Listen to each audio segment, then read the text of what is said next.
So we have a trailing stop loss bot extension added to the FoI auto tuner. Now it's kind of like a smarter trailing stop, I guess, because what it does, it'll detect to see if the in trade that you have on a buy position, once you bought something and you're waiting to sell it, it'll detect and kind of estimate a market price or ROI on what you're currently holding on the bag, whether you're holding a negative bag or you're holding a positive bag, or in addition to holding a positive bag. And based on the criteria you set, if you want to make sure that once you hit 1% of ROI to lock in those profits, we'll then add a trailing stop loss to that. Maybe for me, I do 0.5%. So if it's anything over 1%, it will check it.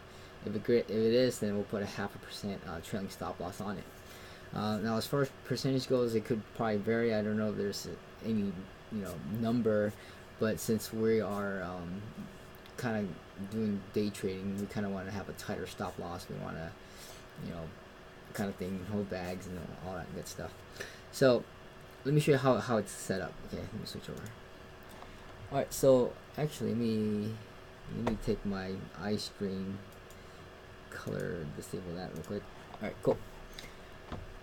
So trailing stop loss here for live T, trailing stop of 0.5%. So that's what the trailing stop loss is going to be. Let me kind of show you. I think you kind of know where that is. So let me. I don't think I launched it. I did. Okay, cool. All right. So let me go to my bot extension here, and let me just add something here. It's always going to turn this on once I get this going. But this will be the trailing stop loss percentage of 0.5%, which is what it'll add. And it'll add it automatically. It will check each one. If it's good, it'll add it. Now there was a problem when I was adding it in bulk at the end, and it just didn't work out because HAAS freaked out, and we had too many like sell orders, and I was like, dude, you have no coins, and it's still trying to sell, and it's trying to cancel. It just kind of piled up in notifications of cancel orders when I added a whole bunch and then just started it. So I was like, yeah, I don't want to add in bulk because that could be a problem. And then the trailing start loss to stop. So once it finds that there's a 1% positive ROI, it'll then go in and apply that trailing stop loss.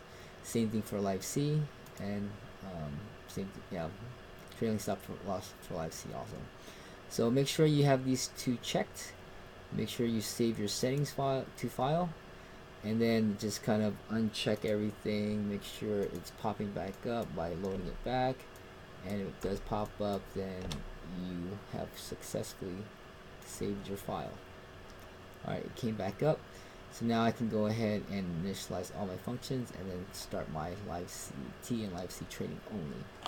Okay, so hope you guys are excited. Now there was a critical update while I was trying to do the held bag calculations. When I discovered that it wasn't calculating properly. Apparently, for really small numbers, like we were calculating the fee it came out to be like 6.0 times e to the negative whatever, and then when we were trying to subtract that or add it, somehow the code didn't understand what e was in the math. So when that happened, it just didn't calculate anything. It was just a blank, and it took me a while. I was like, "What's going on? I see it. What's going on? Why is it calculating it?" And I was like, "Oh, okay." So I had a function somewhere to kind of convert that exponent into a longer decimal, and now it works. So that's why it's probably holding bags lately, especially for this 6800 bearer that got broken. And I was like, "Dude, what is it?"